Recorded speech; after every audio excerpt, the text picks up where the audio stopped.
Bagaimanapun keadaan kamu saat ini, saya selalu bahagia ya. Karena semakin lama semakin banyak orang yang tertolong oleh apa yang saya bagikan. Dan semakin lama semakin banyak juga orang-orang yang bisa memberikan hidupnya sebuah makna. Sehingga hidupnya pun bisa ke arah yang lebih baik dari waktu ke waktu, dari masa ke masa. Nah, sekarang saya awali dengan doa. Apapun yang kamu alami, saya doakan semoga bertambah baik, bertambah bahagia, dan semakin dekat dengan jalan keluar seandainya memang kamu sedang mengalami kebuntuan. Amin.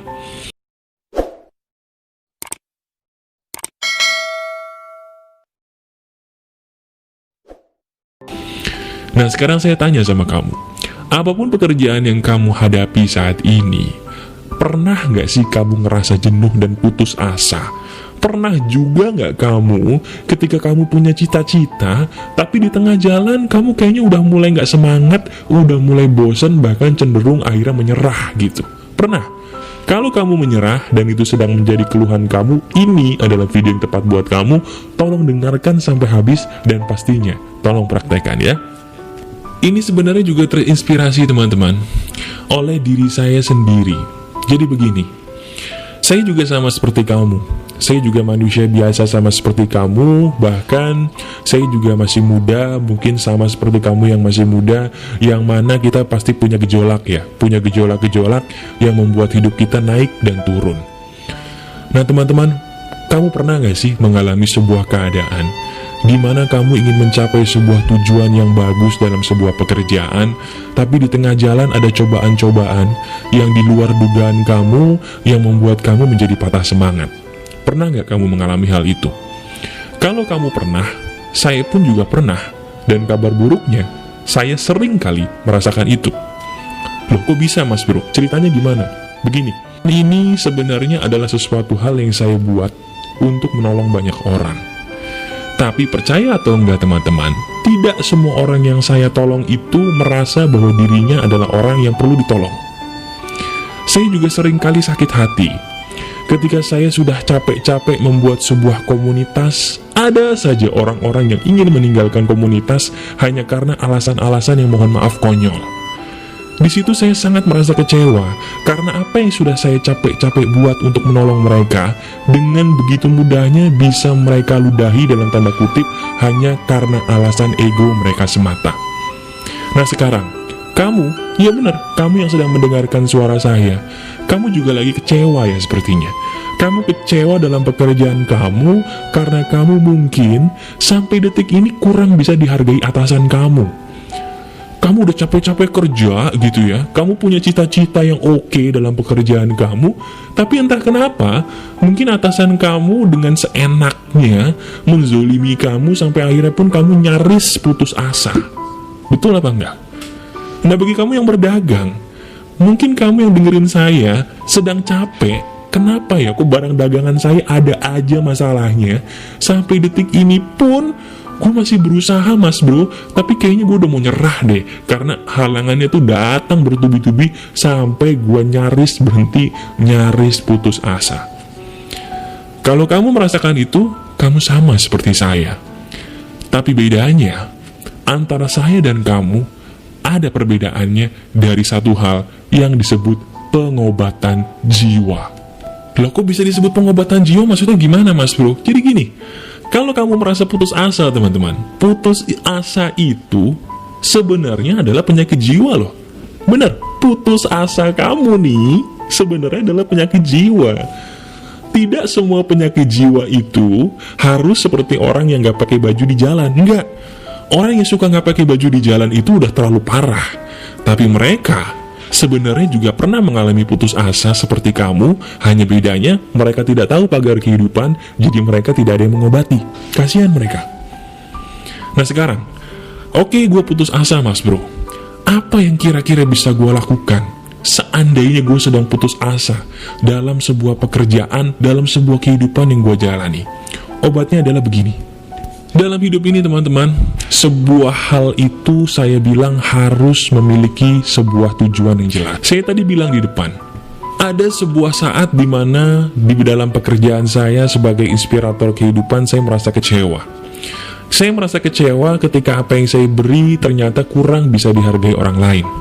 Salah satunya mungkin ketika saya membuat sebuah komunitas di mana kamu bisa berbahagia di sana, ada aja orang-orang tertentu yang merasa kayaknya bisa meludahi apa yang saya berikan itu hanya karena alasan ego pribadi mereka. Coba kamu di posisi saya, kamu sudah memberikan makanan-makanan yang enak, tiba-tiba makanan itu diludahi hanya karena alasan ego pribadi mereka. Bagaimana perasaan kamu? Kamu sakit hati? Itulah yang saya rasakan. Nah, cuman saya tiba-tiba berpikir, saya percaya betul bahwa segala sesuatu yang terjadi dalam hidup ini tidak akan mungkin terjadi kalau tidak diizinkan Tuhan. Betul apa enggak? Iya kan? Kalau memang sesuatu hal diizinkan Tuhan, pasti ada hikmah yang tersimpan di balik kejadian tadi. Akhirnya saya berpikir, dan saya menemukan jawabannya. Jawabannya adalah sederhana.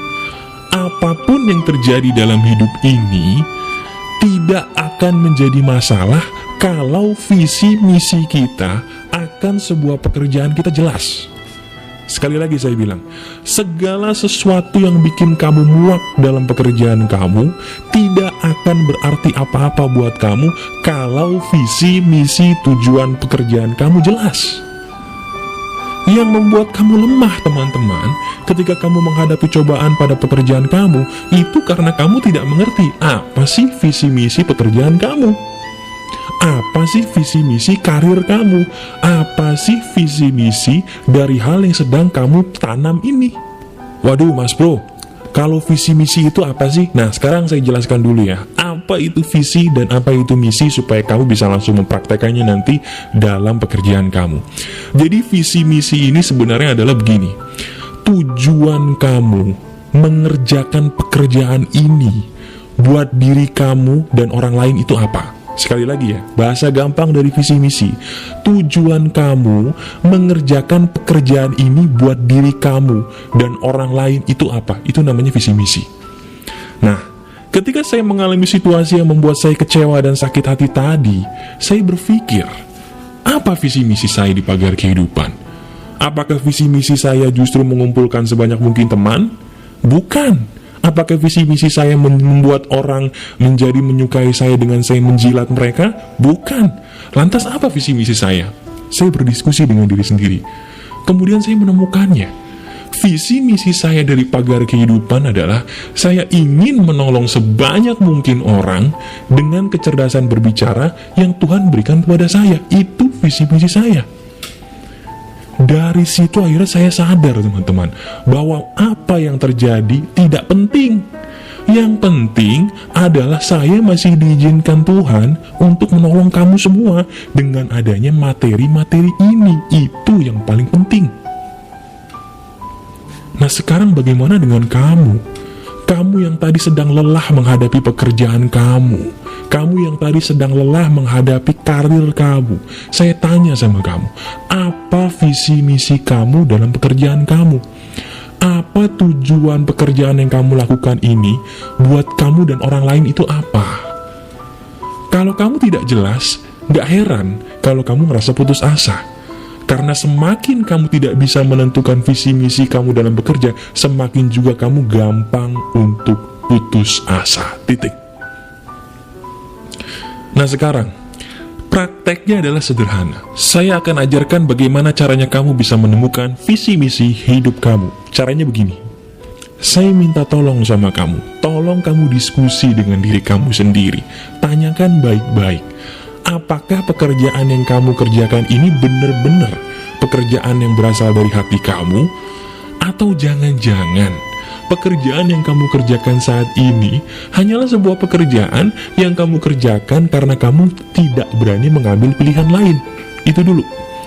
Tanyakan nomor satu, apakah ini pekerjaan yang berasal dari hati kamu? Kalau kamu menjawab, iya Mas Bro, ini pekerjaan yang bener-bener gue banget dari hati gue yang paling dalam, bagus. Berarti kamu nomor satu sudah lulus. Kalau jawaban kamu masih 50-50, masih setengah-setengah, gimana ya Mas Bro, gue ngerjain ini sebenarnya karena gue gak berani ngambil pilihan lain. Gue takut gagal, gue takut nanti gak berhasil, atau gue nanti takut tidak bisa dihargai orang lain Mas Bro kalau gue mengikuti suara hati gue dalam bekerja. Kalau kamu memang itu jawabannya, kamu berarti nomor 1 belum lulus. Kerjakan dulu pekerjaan yang sesuai dengan hati kamu. Itu syarat utama menentukan visi misi kamu. Cari, temukan, dan kerjakan. Yang nomor 2, setelah kamu sudah mengerjakan hal yang sesuai dengan hati kamu tanyakan dulu, apa yang gue lakukan melalui pekerjaan ini yang bisa berguna buat gue dan orang lain? Sekali lagi ya, nomor 2, kamu tanyakan dulu, apa yang bisa gue lakukan melalui pekerjaan ini yang bisa membuat gue menolong diri gue sendiri dan orang lain. Jadi selama ini mungkin kamu hanya berpikir, tolongin gue, tolongin gue, tolongin gue, tolongin gue. Gaji gue, komisi gue, gaji gue. Itu gak akan bisa membuat kamu bahagia. Pikirin, pekerjaan apa yang sesuai dengan hati lu dan juga menolong sebanyak mungkin orang di luar sana. Jadi intinya, kamu tidak membohongi diri sendiri di sini, nomor 1. Yang kedua, kamu juga melatih diri kamu menggunakan pekerjaan yang kamu sukai tadi untuk bermanfaat bagi sebanyak mungkin orang. Apakah cuma 2 itu, Mas Bro? Tidak. Yang nomor 3, supaya kamu bisa menentukan visi misi yang jelas dalam pekerjaan kamu tanyakan dengan keras kepada diri kamu sendiri. Apa tujuan akhir dari pekerjaan gua ini? Tanyakan, apa tujuan akhir dari pekerjaan gua ini? Maksud tujuan akhir itu apa, Mas Bro? Maksudnya tujuan akhir itu gini loh. Ketika kamu menentukan sebuah pekerjaan apa yang ingin kamu lakukan, kamu bisa menemukan visi dan misi dari pekerjaan itu kalau kamu tahu pekerjaan ini nanti akhirnya gue pengen seperti apa sih. Misalnya kamu sekarang seorang agen properti. Seorang agen properti itu harus punya visi misi yang jelas tentang karirnya sendiri. Contohnya, lu pengen menjadi seorang agen properti yang akhirnya bisa bikin perusahaan sendiri yang berguna bagi lu dan banyak orang yang membutuhkan pekerjaan. Itu namanya tujuan akhir. Semakin kamu bisa menemukan tujuan akhir dari pekerjaan kamu dengan jelas, itu namanya visi dan misi. Nah, bagaimana dengan saya? Apa tujuan akhir dari saya? Saya akan menjawab, saya ingin berjalan-jalan ke seluruh dunia, menolong sebanyak mungkin orang, termasuk terutama orang Indonesia, supaya orang Indonesia menjadi jauh lebih pintar, menjadi jauh lebih maju dari sebelum adanya saya. Itu tujuan akhir saya. Nah, bagaimana dengan kamu? Kalau di sini saya berapi-api, bisa menentukan tujuan akhir saya, kenapa kamu tidak bisa? Jawabannya bukan kamu tidak bisa, tapi kamu tidak berani dan tidak mau. Lantas saya tanya kepada kamu, kalau kamu tidak berani dan tidak mau, kamu mau menunggu sampai kapan? Kamu mau menunggu sampai kapan? Kamu rela diinjek-injek orang lain hanya karena kamu tidak berani melawan diri kamu sendiri. Mau sampai kapan? Iya, Mas Bro, tapi saya tidak butuh kata tapi kamu. Yang saya butuhkan, temukan 3 hal tadi. Temukan 3 hal tadi supaya kamu bisa menemukan visi misi dari pekerjaan kamu, supaya kamu bisa menemukan visi misi hidup kamu, supaya kamu menjadi orang yang jelas arah tujuan hidup kamu mau kemana. Kamu sudah lelah diinjak-injak orang, kamu sudah lelah tidak dihargai orang, bahkan kamu sudah lelah tidak tahu kemana arah tujuan kamu. Ikuti cara saya tadi. Tidak akan ada satupun orang yang bisa menyakiti kamu, tidak akan ada satupun orang yang bisa menghentikan kamu kalau kamu memiliki visi misi hidup yang jelas seperti saya tadi. Lakukan itu semua dan lihat hasilnya.